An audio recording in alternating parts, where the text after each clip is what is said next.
Hello guys, magandang buhay sa inyong lahat. Andito na naman si ako, ayan, dadaan sa inyong wall. Ayan, sa araw na to guys, meron po akong ipapakitang paano gumawa ng full towel. Yung tawag sa full towel na to guys ay B-design towel. Ayan, ito po siya guys. Alright, ayan. Tara guys, simulan natin. Yung gagamitin ko na towel dyan guys, small towel lang. Ito po siya. Unang gagawin ko sa small towel dyan guys, ayan. Simula taas na side ng towel, ayan. Tutupiin ko lang na isang beses papunta sa pinakababa. Ayan.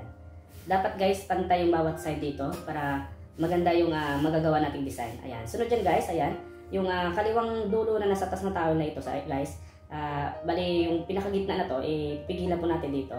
At yung taas na dulo ng towel na to, na nasa kaliwang side, tutupiin natin pababa. Ayan. Pa-triangle guys, ayan. Make sure guys, pantay po para maganda yung kakalabasan nating design towel. Ganon din yung ginawa ko sa taas sa side ng cut ng towel na nasa kanan guys. Ayan. Tinupi ko rin. Ayan. Hanggang sa magtagpo sila sa pinakagitna guys. Ayan. Sunod dyan guys, ito, yung pinakagitnang side na to, tutupiin lang natin. Ayan. Simula harap, papuntang likod. Ayan. Ganyan na siya guys.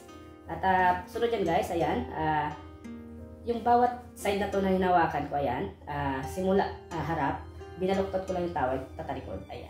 Ganyan na siya guys. Sunod yan guys, ayan, simula taas, binaliktad yung towel sa pinakababa. At ayan guys, sunod yan guys, merong side ng towel lang sa gilid. Ayan, itinupi ko lang.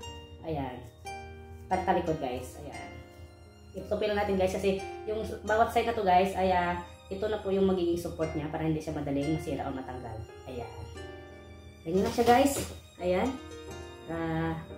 sunod yan guys, ayan, hinila ko lang itong pakpak niya. Ayan, para magiging pakpak talaga ng ating B-design towel guys. Ayan. Guys, nilagyan ko lang yan ng mga mata para magiging B-design towel po talaga siya guys. Ayan. Ayan. Tapos na po yung ating B-design towel din guys. Ayan. Ito na po siya. Ayan. Ganyan na kasimple guys gawin. Ayan.